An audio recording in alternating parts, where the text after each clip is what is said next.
Jai Hind everyone. Today in this small session we'll be learning about white collar terrorism with the help of this news that was given in 18th November 2025 The Hindu newspaper. इस news में बताया गया है कि हमारी NIA ने एक और अक्यूज्ड को पकड़ लिया है और अरेस्ट कर लिया है जो कि इस पूरे टेररिस्ट एक्ट में इन्वॉल्व था। ये वही टेररिस्ट एक्ट है जिसके थ्रू बॉम्ब ब्लास्ट किया गया था 10th of November 2025 में रेड फोर्ट के नज़दीक। ये जो कार के थ्रू बॉम्ब ब्लास्ट किया गया है जिसके जिसके कारण बहुत सारे लोग इंजर्ड हुए हैं। About 30 people are injured and 14 people almost lost their lives. तो ये टेरर एक्ट सिर्फ इकलौता टेरर एक्ट नहीं था जो प्लान किया जा रहा था।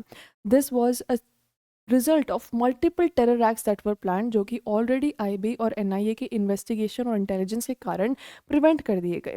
ठीक है, तो यहाँ पे हम देखते हैं वो पूरा इंसिडेंट किस प्रकार हुआ, अभी कौन कौन इस पूरे इंसिडेंट में अक्यूज़ हैं जिन्हें पकड़ लिया जा चुका है और कितने लोगों का इन्वेस्टिगेशन हुआ है एनआईए के द्वारा। इसी के साथ वाइट कॉलर टेररिज्म होता क्या है और ये जो वाइट कॉलर टेररिज्म है ये ट्रेडिशनल टेररिज्म से कैसे अलग है, और इसी के साथ हम बात करेंगे कि एनआईए जो है कब स्थापित हुई थी और उसके पास क्या क्या पावर्स हैं in order to prevent and counter terrorism in India. Let's begin. सबसे पहले बच्चों, नेशनल इन्वेस्टिगेशन एजेंसी जो एनआईए है इसने जसीर बिलाल वानी को अरेस्ट कर लिया है। ये वही जसीर है जिसका नाम दानिश भी है और ये इसे अरेस्ट किया गया है श्रीनगर जम्मू कश्मीर से। ये कासीगुंद अनंतनाग का रहने वाला है, निवासी है, और इसी के साथ इसने अपनी टेक्निकल एक्सपर्टीज़ का इस्तेमाल किया था इन आतंकी हमलों को अंजाम देने के लिए। ना केवल ये बल्कि ये ड्रोन्स भी मॉडिफाई कर रहा था और रॉकेट्स भी बनाने की कोशिश कर रहा था जिसके अंदर ये सारे ऐसे बॉम्बिंग इंस्ट्रूमेंट्स रखना चाहता था जिससे भारत में और ज़्यादा आतंकी हमलों को अंजाम दिया जा सके। तो आगे देखिए, जो 10 नवंबर को हमारे बॉम्ब ब्लास्ट हुए रेड फोर्ट के नज़दीक जहाँ पर 14 जानें गईं और 30 लोग घायल भी हुए, उसमें इस दानिश का बहुत बड़ा हाथ था। ये को कॉन्स्पिरेटर था और इसी ने जो है इसमें जितने भी टेक्निकलिटीज़ लगी हैं उसमें यहाँ मदद की है। ये जो हमारा मेन आतंकवादी जिसकी बात चल रही है बच्चों, जो असिस्टेंट प्रोफेसर था अल-फला यूनिवर्सिटी में जिसका नाम उमर उन नबी है, उसका बहुत ही मददगार जाना जा रहा है, को कॉन्स्पिरेटर जाना जा रहा है कि उमर उन नबी ने अकेले तो इतना कुछ प्लान नहीं किया होगा, इसके कुछ साथी रहे होंगे। उन साथियों में दानिश जिसका नाम जसीर बिलाल वानी है उसे भी माना जा रहा है। इसी को बच्चों वाइट कॉलर टेररिज्म कहते हैं। White collar terrorism, white collar का मतलब होता है बहुत educated elite class career oriented लोग।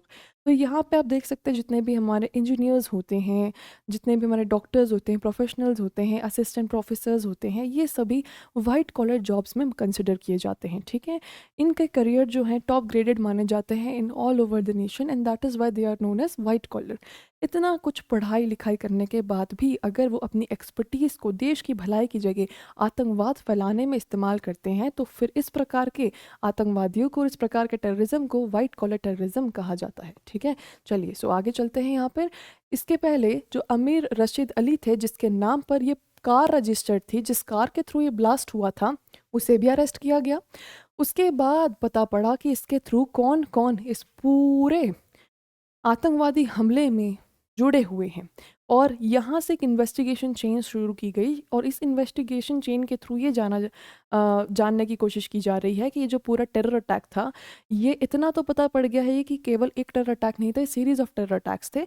तो ये सीरीज़ ऑफ टेरर अटैक के लिए इतना हैवी मात्रा में इतने सारे आरडीएक्स, इतने सारे वेपन्स कहाँ से आए और ये आए कैसे, इंडिया के अंदर कैसे रेगुलेट हो रहे हैं, और ये जो आपस में डॉक्टर्स ने ये जो एक अलायंस बनाया था जो कि पूरा आतंकवाद को अंजाम देने के लिए बनाया गया था, तो इन्होंने ये सब शुरू कैसे किया और इन लोगों को शुरू करने के लिए क्या इंटरनल एजेंसीज मोटिवेट कर रही थी कुछ, या एक्सटर्नल ट्रांसनेशनल एजेंसीज थी जो इन्हें मैन्युपुलेट कर रही थी या ब्रेन वॉश कर रही थी। तो इन सभी चीज़ों पर अभी हमारी एजेंसीज बहुत ज़्यादा एक्टिव हैं and thanks to our agencies that multiple series of these terrorist attacks that were planned, they prevented it। तो यहाँ पर बच्चों मैं बहुत जगह देखती हूँ कि लोग कहते हैं कि हमारी इंटेलिजेंस क्या कर रही थी, रेड फोर्ट का अटैक क्यों नहीं प्रिवेंट कर पाई। तो ये कोई एक अटैक प्लान नहीं था, ये मल्टीपल सीरीज ऑफ अटैक थे जो ओवरऑल इंडिया प्लान्ड थे, जिसे हमारी आईबी और एनआईए जैसी अलग अलग प्रोमिनेंट इंटेलिजेंस एजेंसीज ने पूरा प्रिवेंट कर दिया था। लेकिन एक जो गलती हो गई उनसे, या बोल सकते हैं कि वो उस चीज़ के बहुत नज़दीक आ गए थे, परंतु ये इंसिडेंट ने अंजाम ले लिया। ठीक है, तो यहाँ पर हमें इस समय ये नहीं देखना है कि इंटेलिजेंस एजेंसी वो क्यों नहीं प्रिवेंट कर पाई, हमें ये देखना है कि इंटेलिजेंस एजेंसी ने इसके साथ साथ कितने सारे टेरर अटैक हो सकते थे जिन्हें प्रिवेंट कर दिया। आप देखिए, इतने ऑलमोस्ट 3000 किलो का जो RDX का पूरा अ, इतने सारे आप देखें मल्टीपल वेपन्स, कितना कुछ बरामद हुआ है। How many things have been confiscated who which could have led to mass scale disastrous terrorist attacks in India, they were confiscated and these attacks were prevented. तो रेड फोर्ट बिल्कुल एक दुखद घटना है, परंतु इससे भी ज़्यादा बड़ी बड़ी घटनाएं हो सकती थी हमारे भारत में, जिससे NIA जैसी इंपॉर्टेंट इंटेलिजेंस एजेंसीज ने प्रिवेंट किया। ठीक है, तो आगे जाके अभी हम NIA के बारे में भी पढ़ेंगे। इसके पहले देखिए, NIA ने अभी तक 73 विटनेसेस को एग्जामिन कर लिया है, जिसके अंतर्गत ब्लास्ट विक्टिम भी शामिल हैं। तो ये 73 विटनेसेस जिनका इंटरोगेशन हुआ है, जिनके इन्वेस्टिगेशन हुआ है, इसमें ब्लास्ट विक्टिम्स को भी इसीलिए शामिल किया ताकि वो अपने शब्दों से बता सकें कि उनके आसपास उस समय क्या हो रहा था, जो कार थी वो किस प्रकार थी, क्या कार में कोई बैठा था, जो बैठा था वो कौन था। All of these things they were trying to know from these witnesses and victims in order to have an aligned knowledge and channel of all of the details that took place. ठीक है, the car bomb blast has been described as a sophisticated terror attack. अब बच्चों, ये जो car bomb blast है, ये कोई ऐसा नहीं था कि किसी ने बस एक बॉम्ब लगा दी और बस कार, है ना।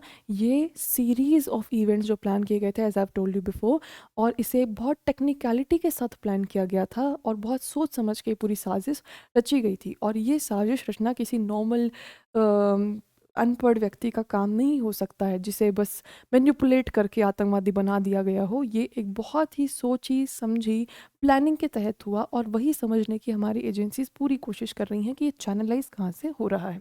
चलिए, इसी के साथ हम जहाँ पर भी आतंकवादियों में ऐसे आतंकवादी शामिल होते हैं जो पढ़े लिखे होने के बावजूद भी ऐसी घटनाओं को अंजाम देते हैं, उन्हें हम वाइट कॉलर मॉड्यूल्स कहते हैं टेररिज्म का। अब नेशनल इन्वेस्टिगेशन एजेंसी की तरफ चलते हैं। आप लोगों को याद होगा 26/11/2008 हमारे भारत की मुंबई में बहुत सारे मल्टीपल टेरर अटैक्स हुए थे।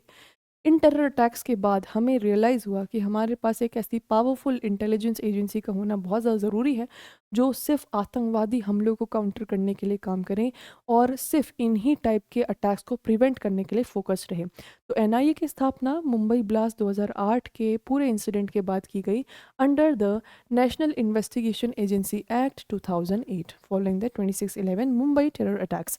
इसी के साथ बच्चों, इसका जो मैंडेट है, इसका जो उद्देश्य है, वो है कि ये जितने भी हमारे ऑफेंसेस होते हैं जो कि आतंकवादियों के द्वारा होते हैं, या जो भी आतंकवादी हमलों को अंजाम देते हैं, उन्हें इन्वेस्टिगेट करना और प्रोसिक्यूट करना, एंड टिल मल्टीपल एक्सटेंट उसे प्रिवेंट भी करना। इसी के साथ इनका मेन काम है भारत में सिक्योरिटी मेंटेन करना, सोवेरेनिटी मेंटेन करना और भारत की इंटीग्रिटी को प्रोटेक्टेड रखना। आगे देखिए, NIA बच्चों ये multiple search, seizures, arrest conduct कर सकती है बिना स्टेट गवर्नमेंट की हेल्प या कोऑर्डिनेशन के। जनरली जैसे अदर एजेंसीज जो होती हैं, IB एक्सेट्रा, इन एजेंसीज को बहुत ज़्यादा ज़रूरत होती है स्टेट गवर्नमेंट के कोऑपरेशन की। अगर उन्हें स्टेट गवर्नमेंट के थ्रू कुछ अरेस्ट करना है तो they do not have the power to arrest those suspicious people on their own. लेकिन NIA के पास ऑल ओवर इंडिया पावर है कि आपको संपूर्ण भारत में जिस राज्य में जिस पे शक हो रहा है, जिसके अगेंस्ट आपके पास एविडेंस है, आप उन्हें अरेस्ट करके उन्हें डिटेन भी कर सकते हैं, उन्हें कस्टडी में रख सकते हैं, उनसे पूछताछ कर सकते हैं, और आपको स्टेट गवर्नमेंट की यहाँ पर ज़रूरत नहीं है परमिशन लेने की। आपको यूनियन गवर्नमेंट ने जो है परमिशन दे दी है already through the act that led to your formation. तो यहाँ पे NIA के पास इतनी ज़्यादा पावर्स इसीलिए हैं ताकि NIA अपनी फुल अथॉरिटी में एक्ट कर सके, और जितने भी आतंकवादी हमले हैं या जितने भी आतंकवादी भारत में घूम रहे हैं, जिन पर भी इन्हें सस्पिशन है, उन्हें ये पकड़ सके और उनके इन्वेस्टिगेशन के थ्रू इन आतंकवादी हमलों को प्रिवेंट कर सकें। चलिए आगे देखिए बच्चों, संपूर्ण भारत में जो है ये केसेस होते हैं, और इन केसेस में जनरली जो भी हमारे ऐसे नागरिक हैं जो कि नागरिक होने का नाटक कर सकते हैं, या जो भी ऐसे लोग हैं जो कि बाहर से भारत में इन्फिल्ट्रेट करके आए हैं, या जो भी ऐसे लोग हैं जो भारत के ही नागरिक हैं परंतु बाहर के लोगों की सहायता कर रहे हैं भारत में आतंकी हमले करने की, जैसे हमने इस इंसिडेंट में देखा, तो उनके खिलाफ ये अलग अलग अरेस्ट और डिटेंशन और कस्टडियन एक्टिविटीज़ लीड कर सकते हैं। यहाँ पर देखिए जो एजेंसी है ये स्टेट पुलिस के साथ कॉपरेट भी करती है और दूसरे लॉ इन्फोर्समेंट एजेंसीज के साथ भी कॉपरेट करती है, लेकिन इस एजेंसी के पास अथॉरिटी है इंडिपेंडेंटली प्रोसिक्यूट और इन्वेस्टिगेट करने की केसेस को। इसी के साथ अगर हम इसके जुरिस्डिक्शन की बात करते हैं तो 2019 के बाद इसका जुरिस्डिक्शन, एनआईए का जुरिस्डिक्शन एक्सपांड किया गया काउंटर टेररिज्म से आगे बढ़ाकर इन्हें human trafficking, counter feet of currency के साथ साथ जितना भी हम देखते हैं साइबर टेररिज्म और एक्सप्लोजिव्स, इसमें भी इनको एक्सपांड किया गया। काउंटर टेररिज्म की एक्टिविटीज़ प्रिवेंट करने में बहुत ज़्यादा सक्सेसफुल रहे। इनके सक्सेस को देखते हुए, इनके इंटेलिजेंस को देखते हुए, उनके जज्बे को देखते हुए इन्हें कहा गया कि अब से आप काउंटर टेररिज्म के लिए तो काम करें ही करेंगे, साथ ही आप साइबर टेररिज्म को भी प्रिवेंट करने का काम करेंगे, ह्यूमन ट्रैफिकिंग को प्रिवेंट करने का काम करेंगे, एक्सप्लोजिव्स के अगेंस्ट काम करेंगे, और इसी के साथ आपको जितनी भी काउंटरफीट करेंसी होती है, जो डुप्लीकेट करेंसी होती है, फेक करेंसी होती है, उन्हें भी चैनलाइज करने का काम करना है कि कहाँ से आ रही है फेक करेंसी और फेक करेंसी मार्केट में कैसे सर्कुलेट हो रही है। ठीक है, आगे देखते हैं बच्चों। वाइट कॉलर टेररिज्म जो है एक एक्सट्रीमिस्ट एक्टिविटी है जिसके अंतर्गत एजुकेटेड लोग इन्वॉल्व होते हैं, एजुकेटेड प्रोफेशनल्स इन्वॉल्व होते हैं, जैसे doctor, engineer, professors, IT specialist, corporate employees, जो कि अपने टेक्निकल स्किल्स को, अपनी टेक्निकल एक्सपर्टीज़ को, अपने प्रोफेशनल नेटवर्क को इस्तेमाल करते हैं आतंकवाद फैलाने के लिए। ठीक है, आगे देखिए बच्चों। Key features of white collar terrorism, यानी कि वाइट कॉलर टेररिज्म के अलग अलग हम यहाँ पर फीचर्स देखेंगे और फिर इसके बाद इसको ट्रेडिशनल टेररिज्म से कंपेयर करेंगे। तो एजुकेटेड प्रोफेशनल्स यहाँ पर इस आतंकवादी सिलसिले का हिस्सा रहते हैं, जो बहुत ज़्यादा पढ़े लिखे होते हैं, जैसे कि अभी हमने देखा था जो असिस्टेंट प्रोफेसर, जो डॉक्टर मेडिकल प्रैक्टिस कर रहे थे, मेडिसिन प्रैक्टिस कर रहे थे, इसी के साथ वो टेक्नीशियन जो कि टेक्निकल एक्सपर्टीज़ के साथ ड्रोन मॉडिफाई कर रहा था आतंकवादी हमलों के लिए।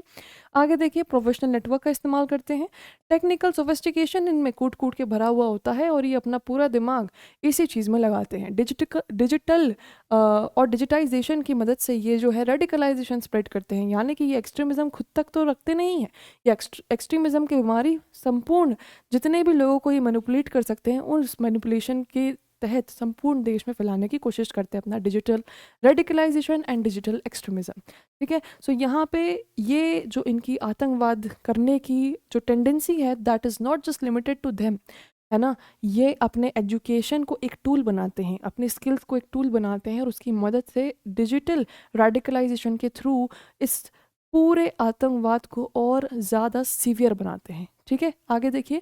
लेजिटिमेट कवर, ये जो प्रोफेशनल बैकग्राउंड होता है इनका, ये इन्हें मदद करता है अपनी आइडेंटिटी छुपाने में, क्योंकि जनरली किसी पर ऐसे डाउट जाता नहीं। अगर आप कोई एजुकेटेड डॉक्टर, प्रोफेशनल डॉक्टर, एक असिस्टेंट प्रोफेसर को देखेंगे तो आपके दिमाग में ये नहीं जाएगा कि ये व्यक्ति इतना पढ़ा लिखा होने के बाद आतंकवाद जैसे हमलों को अंजाम दे सकता है। सोफिस्टिकेटेड मेथड्स, इनके तरीके भी बड़े सोफिस्टिकेटेड होते हैं, क्योंकि इतना पढ़ लिख जाते हैं तो इनके पास सोफिस्टिकेटेड फाइनेंसिंग रहती है, इनको पता होता है कैसे रिकॉनेसेंस करना है, इनको पता होता है कहाँ से इनका लॉजिस्टिक आएगा, इनको पता होता है साइबर अटैक किस प्रकार करने हैं, इनको हर एक चीज़ टेक्निकलिटीज़ इनको पता होती है, कहाँ कैसे नेटवर्क करना है, किस प्रकार से कहाँ से हमें इन्फिल्ट्रेट करके सामान बुलवाना है। They know everything about it thanks to their education.